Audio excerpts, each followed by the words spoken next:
Yuk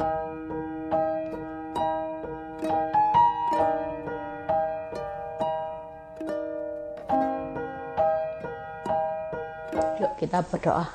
Bapa, terima kasih kalau Engkau masih memberi kesempatan buat hamba-Mu ini untuk menyampaikan kebenaran firman-Mu. Kami tahu Tuhan, pesan-Mu di akhir zaman itu semakin membuat kami berjalan makin kuat. Kami tahu hari-hari ini masa-masa yang sedang kami alami adalah masa-masa yang sulit, yang sukar, yang jahat semakin bertambah jahat karena dunia ini sedang dalam perjalanan dilenyapkan. Tapi kami sebagai anak Tuhan, kami sedang dalam perjalanan menuju tanah yang berlimpah susu madunya, menikmati kebahagiaan di mana Engkau sudah menyediakan kami rumah di surga untuk kami tinggal bersama-sama dengan Engkau. Terima kasih Bapa, di dalam nama Tuhan Yesus, urapi bibir lidah hamba-Mu, semua kemuliaan kembali kepadamu. Di dalam nama Tuhan Yesus yang percaya berkata amin. Ya. Saya hari ini akan berkhotbah tentang apa dan bagaimana hidup yang berbahagia. Ya, sebelum memulai, saya mau kesaksian awal tahun ini. Saya ini beberapa bulan kaki saya ini agak sakit, saudara. Ya. Saya benar-benar, saya pikir ya sudahlah, mungkin sudah kepala 5, saya pikir ya sudah ya kok mulai sakit gitu ya. Tapi saya nggak ngerasain, tapi kalau saya mau pakai kaos kaki atau apa itu rasanya sakit gitu ya, ganggu. Tapi saya nggak pernah keluh kesah, saya cuman mengucap syukur aja sama Tuhan. Minggu lalu, hari Minggu persis, waktu ibadah ya, Minggu harinya Indonesia, Indo, jadi waktu itu ibadah minggu, saya mengikuti ibadah di salah satu gereja, dan pada waktu itu setelah ibadah selesai, doa penutup, tiba-tiba saudara, waktu selesai ibadah, kaki saya ini bisa bunyi, seperti bunyi tek gitu ya, seperti kayak bunyi tulang itu sepertinya kayak bunyi tek gitu, tiba-tiba saya merasakan, loh, kok hilang ya sakitnya. Saya coba lagi pakai kaos kaki, saya coba, saya angkat-angkat, hilang loh saudara. Sampai sekarang saya bilang, aduh Tuhan, terima kasih, Engkau dokter segala dokter ya. Saya sendiri kaget, saya tidak pernah berkeluh kesah, tapi Tuhan itu bisa merasakan. Mungkin Tuhan lihat kalau saya pakai kaos kaki, saya itu sambil mata saya mungkin sambil nyengir-nyengir gini loh ya saudara. Itu pun Tuhan tahu loh saudara. Saya itu sampai kaget. Saya itu tidak pernah keluh kesah sama Tuhan. Saya itu tidak pernah mau ke dokter. Saya pikir ya sudahlah. Tapi saya tahu bahwa Tuhan itu pasti menyediakan kaki yang kuat buat saya untuk melayani Tuhan. Itu aja yang saya pikirkan. Tiba-tiba bener loh saudara. Saya sampai ngomong sama anak-anak saya, aduh, kok bisa ya, hanya gara-gara selesai ibadah, tiba-tiba bunyi tek gitu. Hilang, sakit saya hilang, saudara. Itulah mujizat. Hari ini yuk, saudara, kita semua tahu bahwa hidup yang berbahagia itu selama kita punya Tuhan. Ya, kita berpikir seperti ini, hidup berbahagia itu ketika kita tidak punya masalah, Bu Eli. Ya, ada banyak orang mungkin berpendapat seperti itu. Ketika kita punya rumah mewah, Bu Eli, ketika kita mau ini semuanya bim salabim semua tersedia seperti di istana. Minta apa langsung datang, ya. Tapi saudara perlu tahu bahwa apa yang saudara nikmati kebahagiaan di dunia, kalau saudara masih punya masalah sama Tuhan, saudara mati, semua yang saudara peroleh di dunia ini saudara tinggal, termasuk kebahagiaan, kenyamanan. Dan saudara perlu tahu, jangan tolak ukurnya bahagia itu ketika masalahmu sudah berlalu. Saudara perlu tahu di surga nanti tidak ada masalah. Saudara nanti hidup kekal bersama Yesus Kristus, itu tidak ada masalah di surga. Masalah ini cuma di dunia ini loh. Nanti saudara kalau kangen masalah di surga tidak bisa.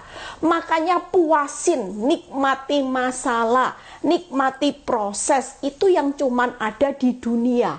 Kalaupun mati, masalahmu itu belum selesai, tidak jadi masalah. Yang penting masalahmu dengan Tuhan beres. Rasul Paulus itu tidak selesai masalahnya, bahagia tidak sekarang di surga? Oh sangat saudara. Dia pasti menduduki tempat yang tidak tahu. Rumahnya mungkin super besar.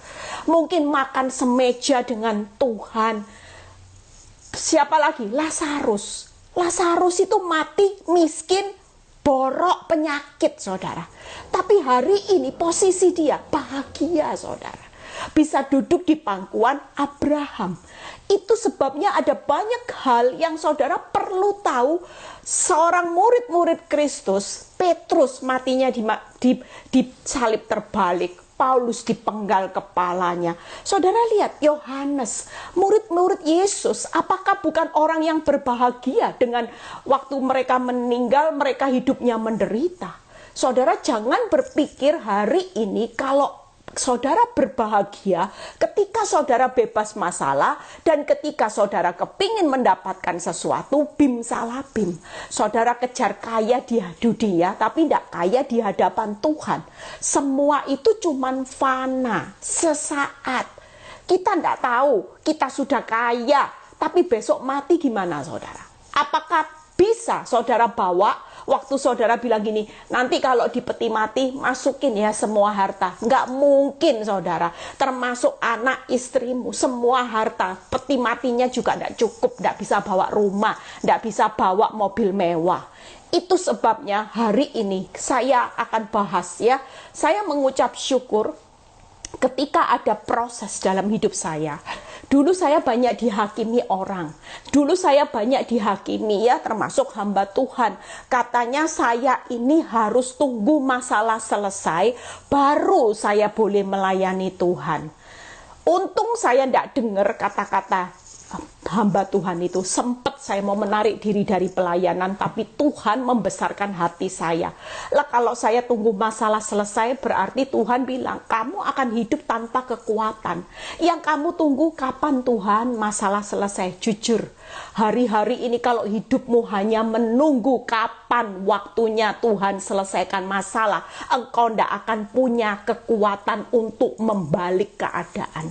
Engkau tidak akan punya kekuatan iman. Orang yang cuman menunggu kapan masalahku selesai, itu orang yang cuman dilatih berjalan dengan melihat. Kira-kira ini tipsnya iblis atau tipsnya Tuhan? Kalau kita berjalan dengan tipsnya Tuhan, kita ini dilatih dari hari ke hari, belajar untuk tidak melihat, tapi melatih iman percaya. Itu sebabnya makin saudara nunggu kapan selesai, sampai kapan, tambah parah. Saudara semakin tawar hati, tidak punya kekuatan.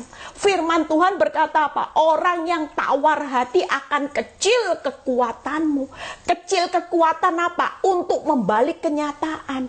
Karena justru senyatanya Tuhan menjawab semua apa yang menjadi masalah saudara, yaitu menurut imanmu. Jadilah menurut imanmu. Kira-kira kalau saudara hari ini kekuatanmu tawar hati, engkau kecewa sama Tuhan, engkau punya iman yang kuat tak? Engkau punya iman yang teguh tak? Pasti. Kalau imannya teguh, imannya lemah, saudara tidak punya kekuatan untuk membalik keadaan itu dari masalah menjadi berkat. Itu sebabnya hari-hari ini yuk, saudara, nanti saya akan bahas 3. Apa dan bagaimana hidup berbahagia di dalam Tuhan. Ketika hari-hari ini ada banyak orang mengalami kesengsaraan. Jujur saudara, saya tidak menghakimi. Tapi ada 1 bulan yang lalu, seorang yang kenal ya dengan hamba Tuhan ini yang dulu menghakimi saya. Dia bilang gini, kamu tahu Eli, orang yang menghakimi kamu dulu, yang katanya gini, kamu itu tidak boleh pelayanan, kalau Bu Eli itu tidak boleh pelayanan, kalau masalahnya belum selesai, Yerusalemnya belum selesai, jangan pelayanan, tunggu. Saya cuma jawab gini, lah kalau orang tunggu masalahnya selesai baru pelayanan, saya ini masalah rumah tangga. Masa sih dia yang menghakimi saya? Dia apa enggak punya masalah? Lah dia juga punya masalah keuangan. Dia juga, saya enggak ada masalah keuangan, saya cuma masalah suami saya. Tapi kan saya enggak berbuat salah. Kan saya ini jadi subjek, jadi objek yang disakiti. Yang penting saya enggak bales, berarti kan Tuhan tetap berkenan dengan hati saya. Dan lagian kalau saya hari ini mau melayani Tuhan itu kan karena taat. Lah dia juga punya masalah keuangan, berarti tidak boleh melayani. Yang boleh melayani orang yang sempurna. Saya tidak punya masalah keuangan, dia masalah keuangan. Dan saya jawab orang yang tegur saya, orang yang menyampaikan berita. Saya cuma bilang gini, lah masalah yang diizinkan Tuhan terjadi itu memurnikan hidup saya, supaya saya makin dipakai Tuhan luar biasa. Lah kok dia larang saya pelayanan, kok tunggu masalah selesai, gimana? Orang mau dipakai Tuhan, tidak mungkin tidak ada masalah. Pasti diproses, saudara, supaya hidupmu semakin murni. Dan orang ini mengabari 1 bulan yang lalu. Kamu tahu, Eli, orang yang menghakimi kamu.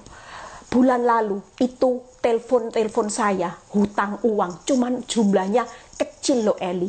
Rasanya tidak masuk akal. Lah dia kan hari itu kan sombong, dia menyombongkan diri, katanya dia terkenal dan sebagainya.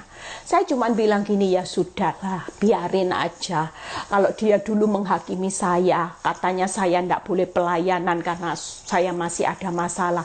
Hari ini dia lebih parah, saudara. Itu sebabnya kita ini hari ini, yuk, kenapa saudara banyak penderitaan di masa sukar. Ini yang saya tangkap ketika saya merenung firman 2 hari yang lalu. Tuhan bilang gini, gimana ndak sukar, Eli? Kita ini hari ini anak-anak Tuhan dituntut makin baik. Saudara makin mau berubah, makin mau menjalani kebaikan, ndak balas kejahatan dengan yang kejahatan. Tapi kita hidup di masa akhir zaman perlu tahu. Tuhan bilang gini, kamu kan hidup di masa yang jahat makin jahat. Kalau kamu makin baik, orang di sekitarmu ini dipakai iblis makin jahat, makin tidak punya hati nurani. Kira-kira kamu makin menderita tidak di posisi akhir zaman? Terus saya merenung, iya ya. Lah kita dituntut makin baik, tapi kita menghadapi orang yang makin tidak punya hati nurani. Siapa yang paling menderita kalau saudara tidak ngerti firman? Kita akan makin gini, aduh Bu Eli, nelongso hatiku Bu Eli, makin dikatai kebun binatang, sekarang tidak punya hati nurani, tuega. Mulutnya Bu Eli kuasar, Bu Eli ngomong bukan lagi punya peri kemanusiaan. Saya sejak Tuhan menjelaskan itu, saya bilang gini, tidak usah kaget ibu-ibu. Sudahlah, memang siapapun kita, hari ini kita tidak bisa lepas. Kita ini ada di masa ini. Orang tidak punya hati nurani. Orang jahatnya makin luar biasa. Makin dipakai iblis, makin jahat. Makin nyakiti hidupmu, makin nginjek-nginjek hidupmu. Sudah tipu orang, masih fitnah. Itulah masa-masa ini, saudara. Kita tidak bisa lari. Kita sementara dituntut oleh Tuhan menjelang akhir zaman. Saudara dituntut makin baik, makin serupa Kristus. Kira-kira memang menderita. Tapi kalau saudara ngerti kebenaran firman, Tuhan menjelaskan buat hidup saya. Kenapa hari-hari ini kalau orang makin jahat sama hidupmu, berarti aku punya pengharapan engkau semakin baik. Itu harapanku. Tidak apa-apa, Eli, kalau hari ini engkau diperlakukan jahat, engkau diperlakukan tidak adil, tidak jadi masalah. Orang menghakimi kamu makin jahat, tidak jadi masalah. Yang penting kamu hari ini sadar, ini akhir zaman, tidak main-main. Orang boleh tambah jahat, tapi harapanku makin baiklah, Eli. Baik, Eli, sudah Eli, kamu dijahati orang, sekarang sudah akhir zaman. Yang penting hari ini engkau makin baik, karena upahmu besar di surga. Engkau ini lagi ngumpulin upah bahan, rumahmu makin besar. Engkau akan menikmati di bumi dan di surga. Sama, masa sukar sedang terjadi. Banyak orang DM saya, WhatsApp saya tanya gini, Bu Eli, apakah saya ini berdosa, Bu Eli?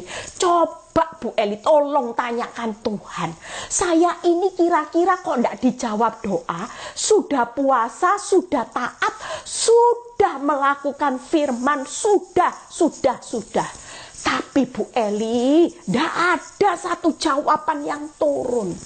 Itu karena saudara dan saya sedang ada di masa yang makin sukar. Istilahnya kalau ujian itu tingkat kesulitannya dibawa 7 kali lipat.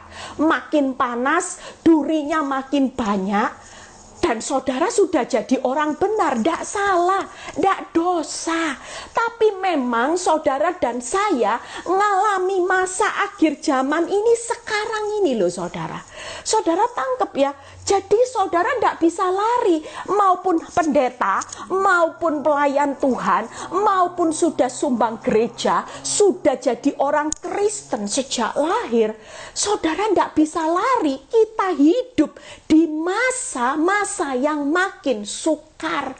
Sudah taat baca firman, masih keadaan makin sukar, ya memang ini masa-masa yang harus saudara dan saya lewati menuju ke kebahagiaan kekal.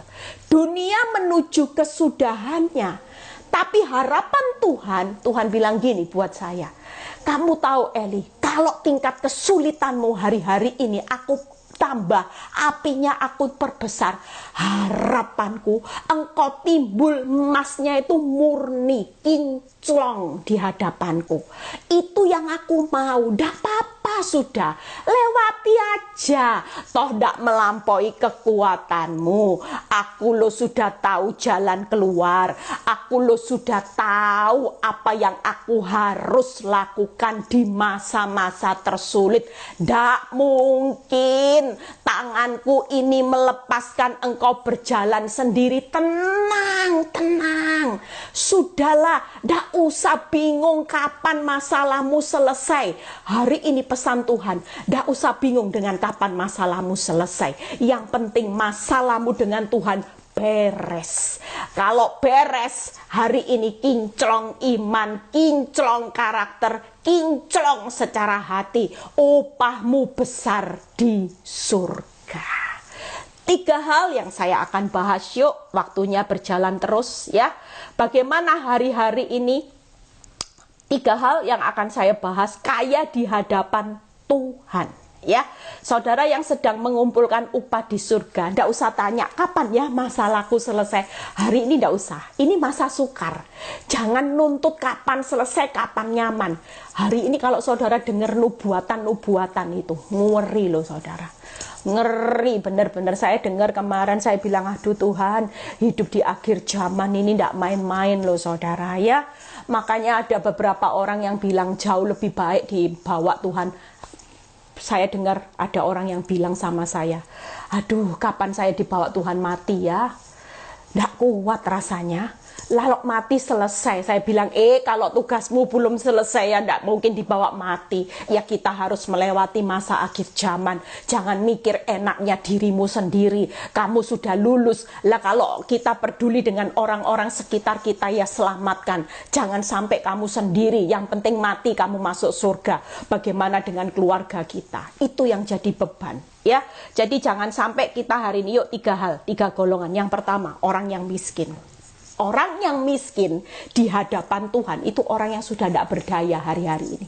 Saudara, orang yang miskin itu bukan hanya miskin materi. Tapi ketika engkau bilang, aku tidak kuat Tuhan, aku sudah tidak berdaya. Itu orang yang miskin di hadapan Tuhan. Yuk kita buka ayatnya. Matius 5 ayat 3. Ya, Matius 5 ayat 3. Saudara hari ini, kalau saudara ada di titik miskin, tidak berdaya, seringkali saudara mengucap syukur loh dibawa masa sukar. Kenapa? Karena kalau saudara dibawa masa nyaman terus, karakter yang menonjol itu karaktermu atau karakter Kristus. Jujur. Kalau hidupmu nyaman, yang menonjol itu karakter Kristus atau karaktermu. Pasti saudara karakter saudara. Lewat penderitaan, lewat proses, itu membuat karakter Kristus muncul. Yang kedua, pertanyaannya, kalau hidupmu nyaman, Yang engkau andalkan itu kekuatanmu sendiri atau kekuatan Tuhan? Yang menjadi kemuliaan itu dirimu sendiri atau kemuliaan Tuhan? Pasti diri sendiri. Oh, aku sukses karena memang aku pinter, aku hebat, aku cantik, aku disayang suami, memang layak, memang aku pinter, hebat. Jujur, ada banyak orang sombong saat hidupnya nyaman, tapi ketika proses terjadi karena Tuhan mau menonjolkan karakternya, saudara dan saya makin berkurang, Kristus yang makin bertambah, yaitu engkau mulai mengandalkan kekuatan Tuhan. Orang miskin itu selalu mengandalkan kekuatan Tuhan. Angkat tangan, itu orang miskin karena dia sudah tidak berdaya. Dia cuma bisanya angkat tangan sama Tuhan. Yuk, berbahagialah orang yang miskin di hadapan Allah, karena merekalah yang empunya kerajaan surga. Wow, orang berbahagia hari ini jangan mikir kaya dulu, bebas masalah, punya rumah mewah, ndak. Saudara perlu tahu, hari ini nanti saya bahas ayatnya, moga-moga cukup waktunya. Orang miskin, nanti saya bahas, miskin di hadapan Tuhan itu seperti apa? Itu orang yang empunya kerajaan surga, saudara. Sampai Tuhan bilang gini, kamu punya kerajaan surga. Takut apa? Kerajaan surga kamu dapat dunia ini, pasti aku berkati. Tidak mungkin tidak. Karena yang dari surga itu selalu turun ke bumi. Waktu hidupmu kaya, empunya kerajaan surga. Waktu surga melihat hidupmu penuh kekurangan, maka stok surga itu akan mencukupkan. Dan stok surga tidak pernah kehabisan. Kehabisan akal tidak mungkin. Kehabisan memenuhi kebutuhanmu tidak mungkin.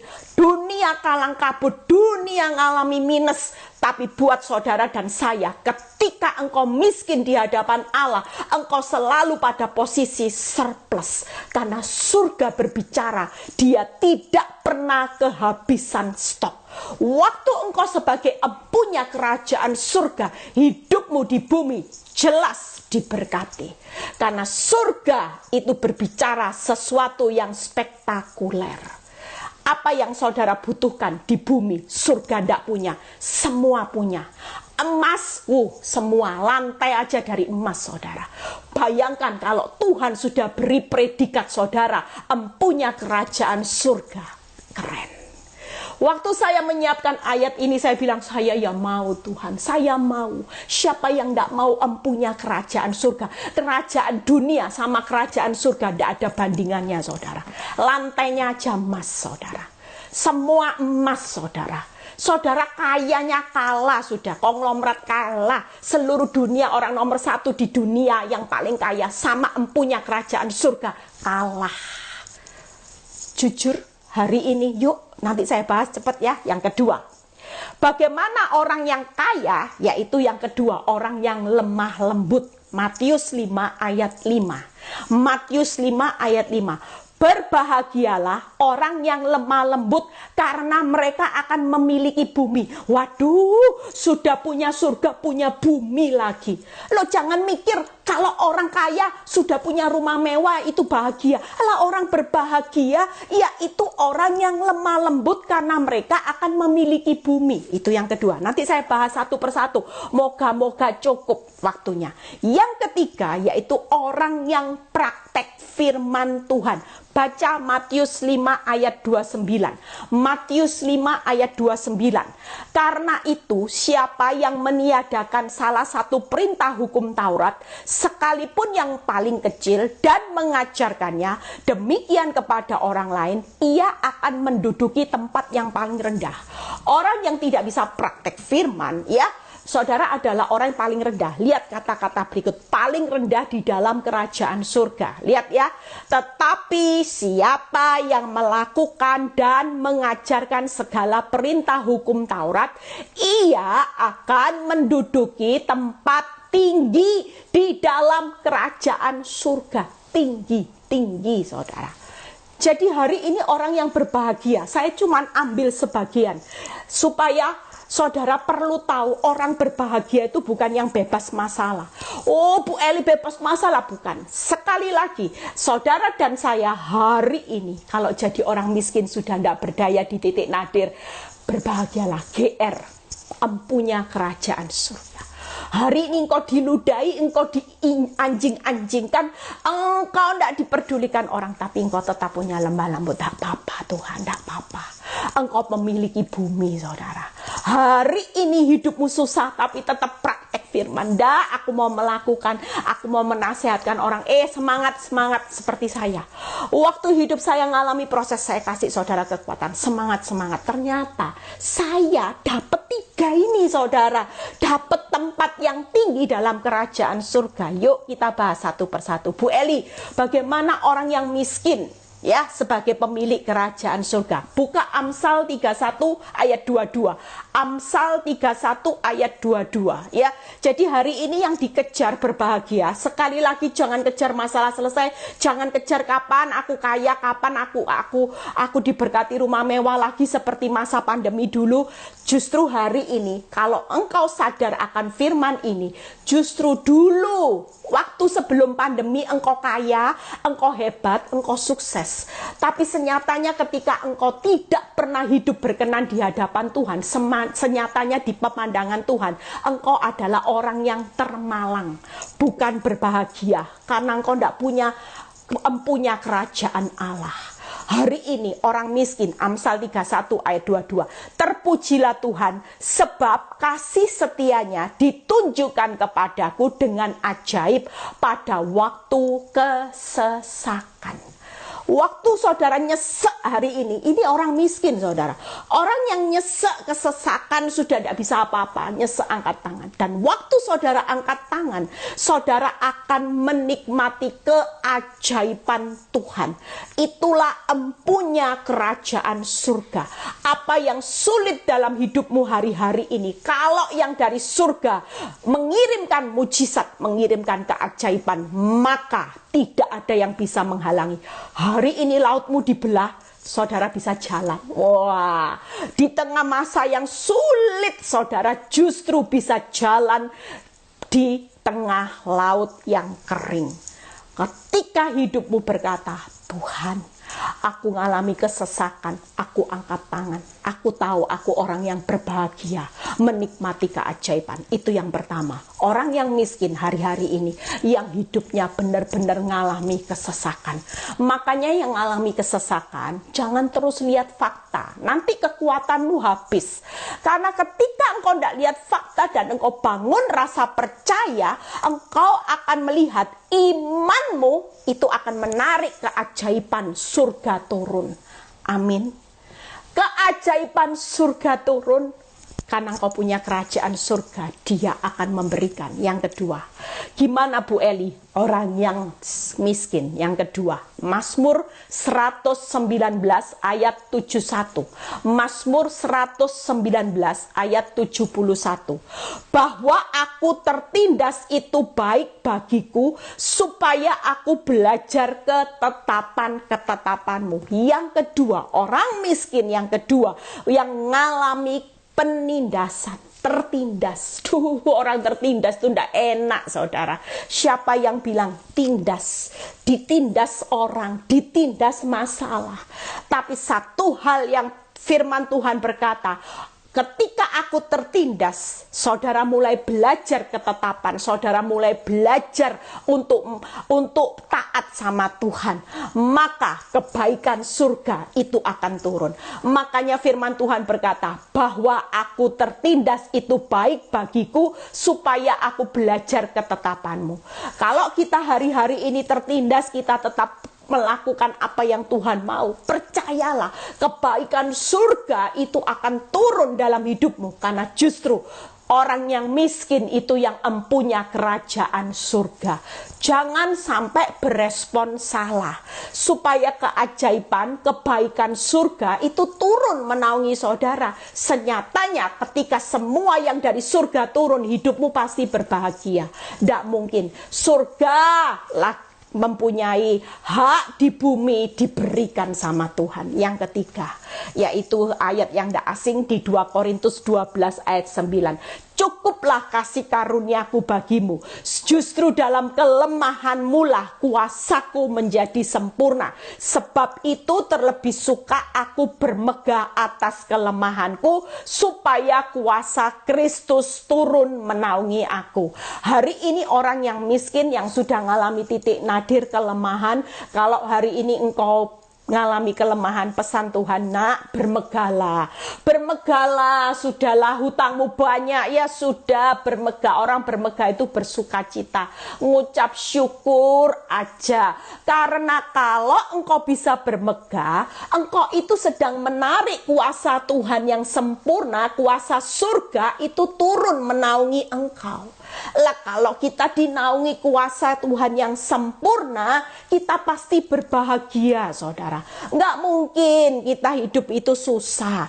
Percayalah, hari ini cuman tunggu waktunya Tuhan. Makanya jangan berespon salah.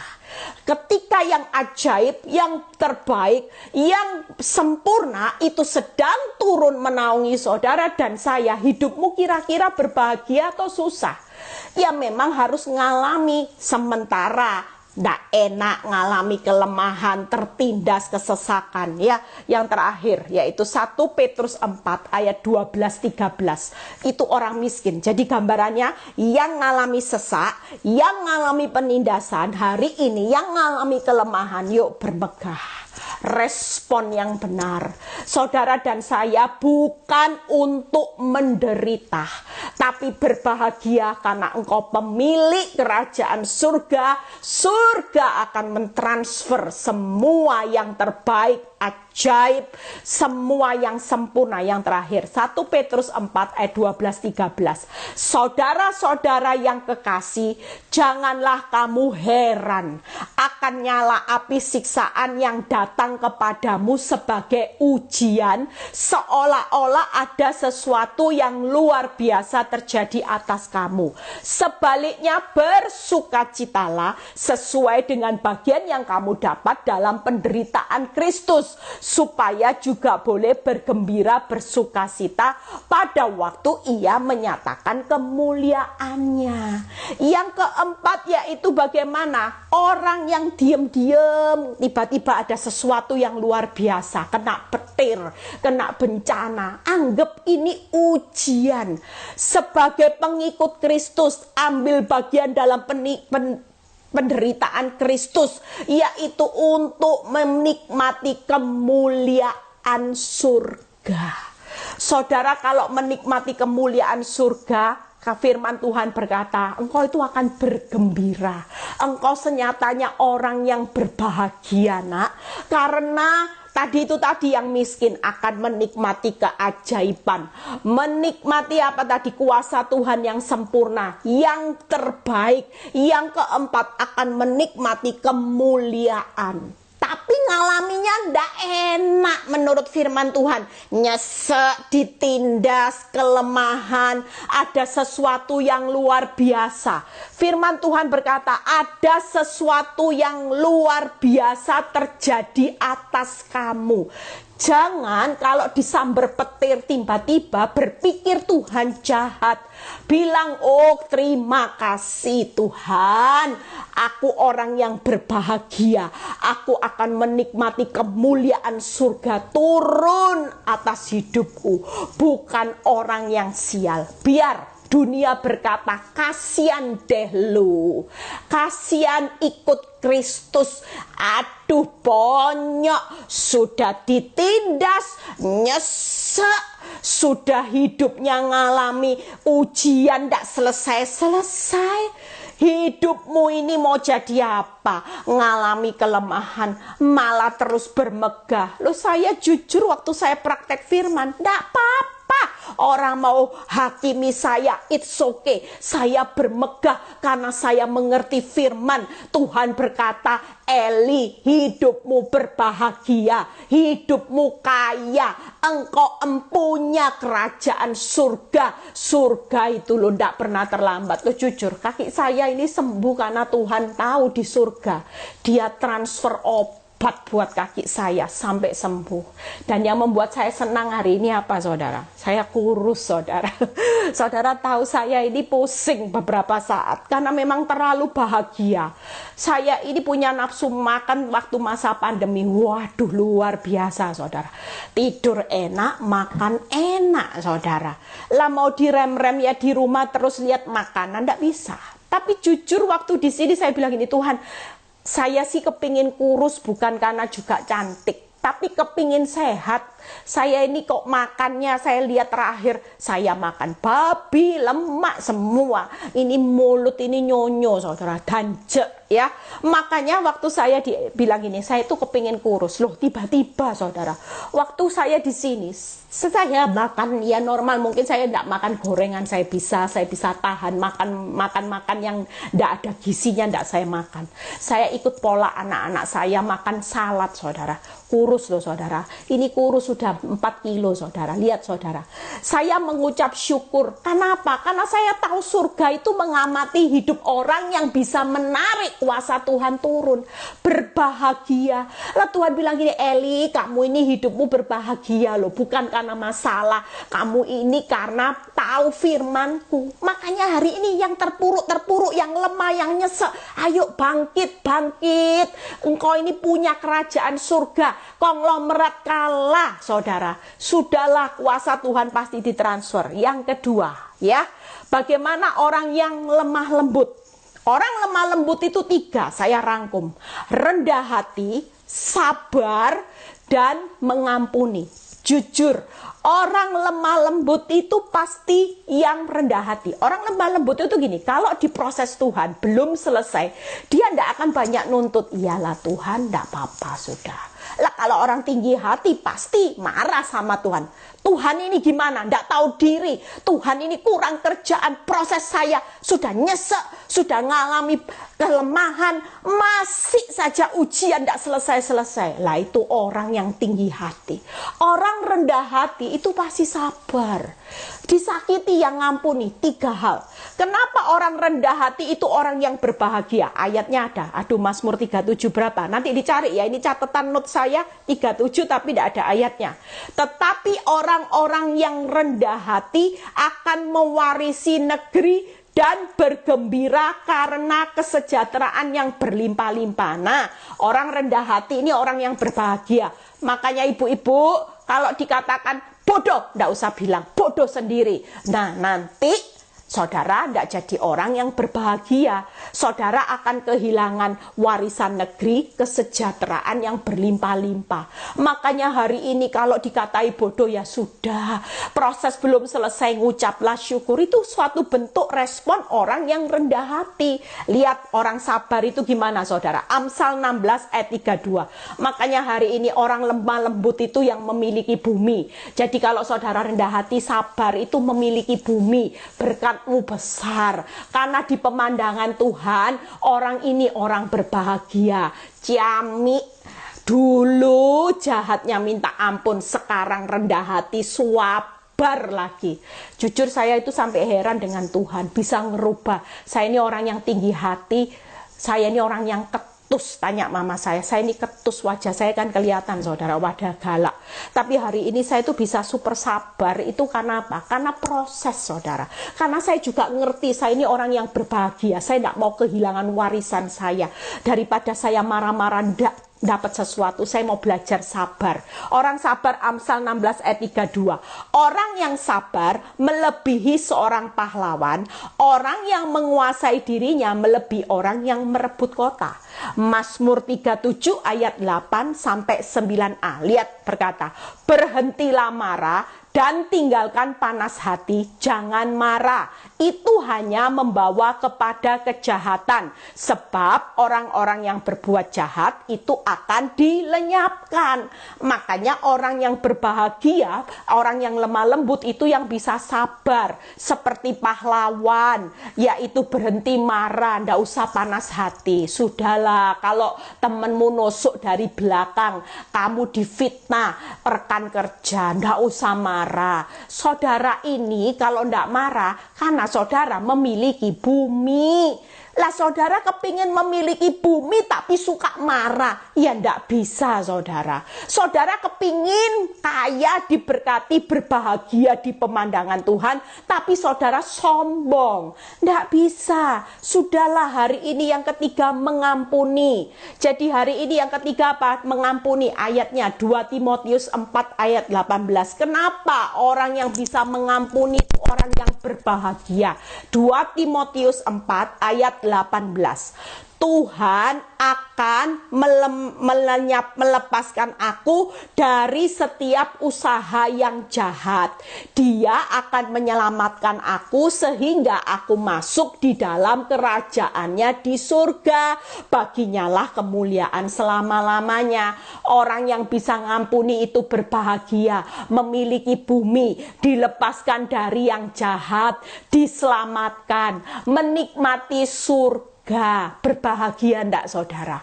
Hari ini orang jahat ndak apa-apa. Sudahlah, direkakan yang jahat. Tuhan akan bertanggung jawab melepaskan saudara dan saya dari yang jahat. Diselamatkan, menikmati surga. Itu orang yang berbahagia. Disakiti di masa yang makin jahat, hari ini lepaskan pengampunan, jangan tahan-tahan. Sudah, jangan biarkan kebencian tinggal lama-lama. Saudara orang yang berbahagia. Amin. Sabar, mau praktek, rendah hati, ngampuni. Ingat omongannya Bu Eli. Iya ya Tuhan, sudahlah, orang berbahagia itu ternyata aku ngerti sekarang. Yang nyesek, yang ngalami penindasan, yang ngalami kelemahan, yang tiba-tiba sudah jadi orang benar kena petir, tiba-tiba ada masalah sesuatu yang luar biasa. Ternyata Tuhan lagi memberikan kebahagiaannya buat saya. Kapan saudara mau menikmati kebahagiaan Tuhan? Ikut aturan Tuhan. Makanya kalau ini mindset tidak dirubah, saudara akan termenung terus dengan kebahagiaan. Ngerenungi susah, ngerenungi hutang, tidak usah, sudah dijalani.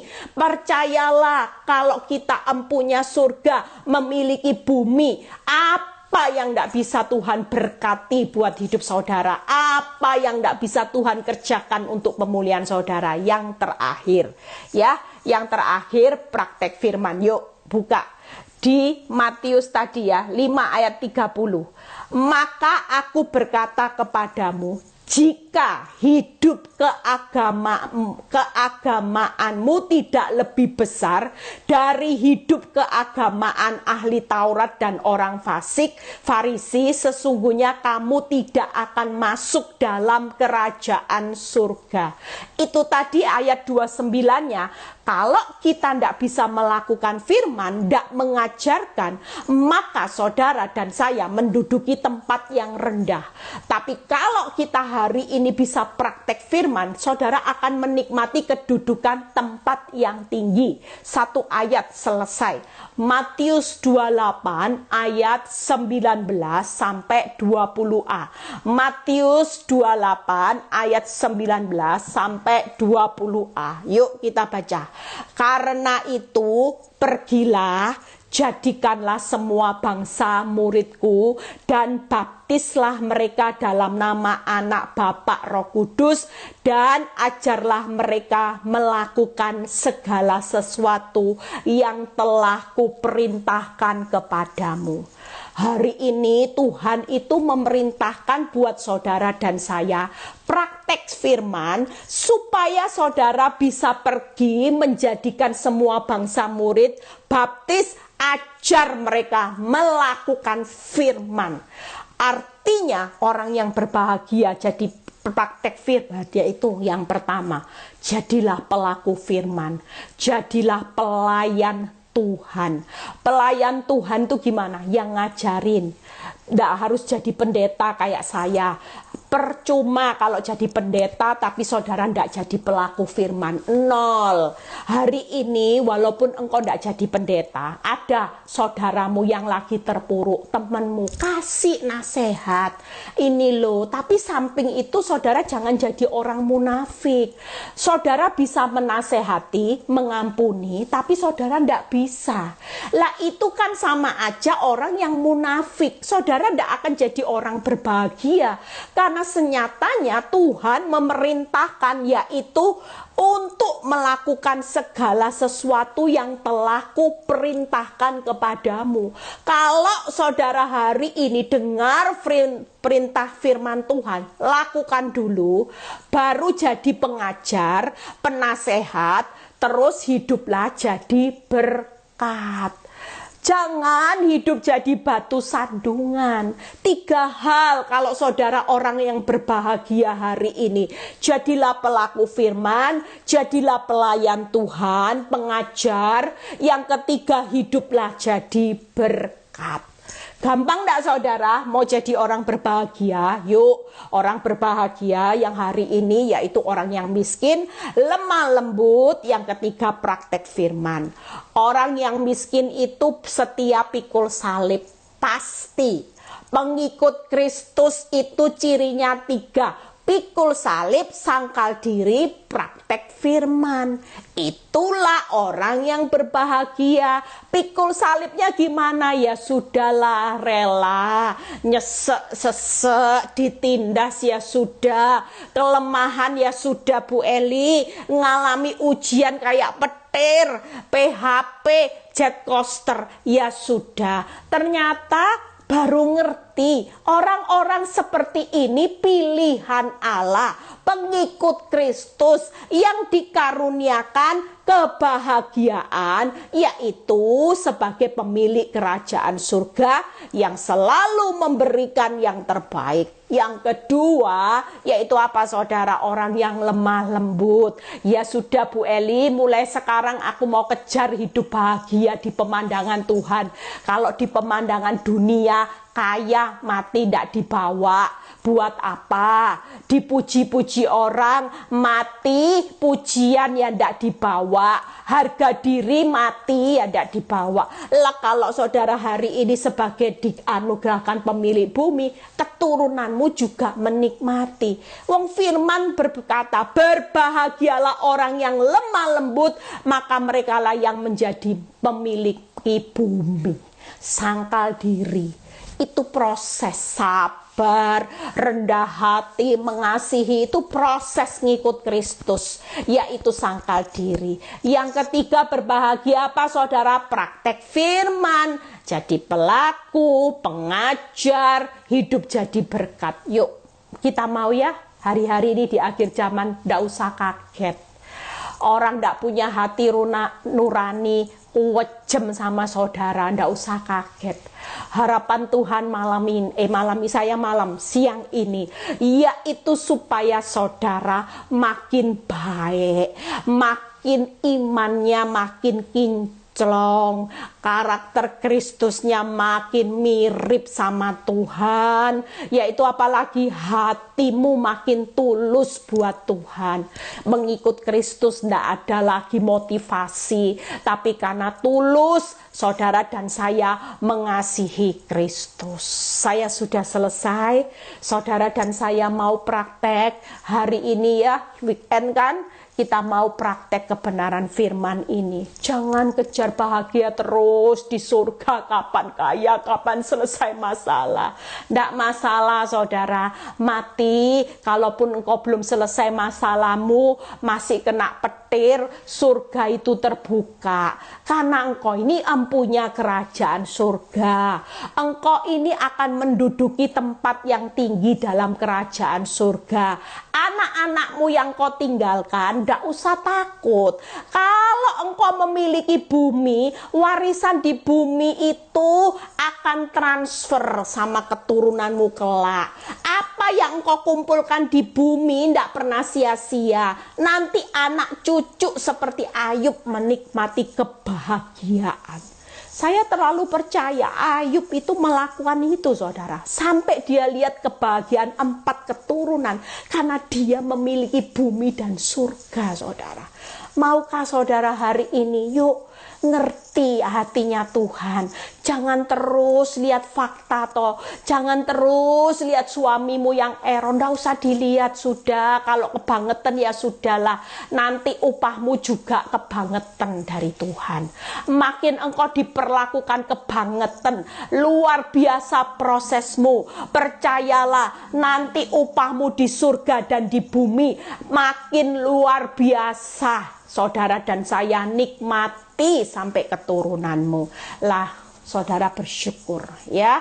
Happy weekend semuanya, tetap kuat, tetap semangat. Apa dan bagaimana kejar kebahagiaan itu lakukan ya. Saudara akan lihat gimana sih, jujur dalam hidup saya itu ngerasain kebahagiaan yang Tuhan berikan bukan karena masalah saya selesai, saudara. Ada banyak kebahagiaan yang Tuhan itu sediakan buat hidup saya. Kaget-kaget kena prosesnya, tapi juga kaget-kaget saudara lihat kebahagiaan. Kenapa? Karena Tuhan itu tidak pernah berhutang. Tuhan itu tidak pernah lalai menepati janjinya, menepati firman-Nya. Hari ini, siang ini, firman ini buat saudara dan saya. Sebelum hidupmu berakhir, ini masa yang sulit. Saudara percaya, hari ini sebelum hidup saudara berakhir, kejarlah kebahagiaan yang kekal. Kejarlah kebahagiaan di pemandangan Tuhan. Karena nanti kalau mati, kita ini ketemu dengan siapa? Yang jemput saudara siapa? Ya Tuhan. Lah jangan kejar standar bahagianya dunia. Kejarlah standar bahagia menurut Tuhan. Karena nanti upahmu dari Tuhan, yang jemput saudara Tuhan, yang menikmati surga, rumahnya juga yang disediakan Tuhan. Jadi sekarang jangan pakai pola pikir dunia, apalagi iblis yang gencar ya. Saya sudah ngomongkan iblis ini menyebarkan gosip isu yang membuat hari-hari ini anak-anak Tuhan itu ketakutan. Sebaliknya saudara, sekali lagi pesan Tuhan, jangan termakan gosip isunya iblis. Semuanya tidak benar. Apa yang dia katakan tentang kenyataan hidupmu hari ini, semuanya tidak ada yang benar. Kenapa? Karena yang benar itu cuman firman Tuhan. Langit bumi akan berlalu, tapi perkataanku tidak akan berlalu.